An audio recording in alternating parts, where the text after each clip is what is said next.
আসসালামু আলাইকুম সবাইকে, চলে এলাম আরেকটি নতুন ভিডিও নিয়ে। এই শীতের সকালে আপনারা রুটি, পরোটা কিংবা ভাতের সাথে এই রেসিপিটা অবশ্যই কিন্তু খেয়ে দেখবেন। আর এটা ছিল ডিমের ভুজিয়া, যেটার জন্য আমি প্রথমেই প্যানের মধ্যে বেশ খানিকটা পেঁয়াজ কুচি আমি একটু হালকা করে ভেজে নিয়ে দিয়ে দিলাম দুটো বড় সাইজের টমেটো।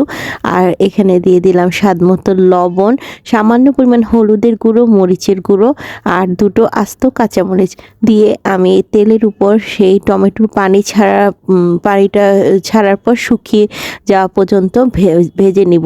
যখন দেখব তেলটা উপরে ভেসে উঠেছে তখন দিয়ে দিব দুটো ডিম।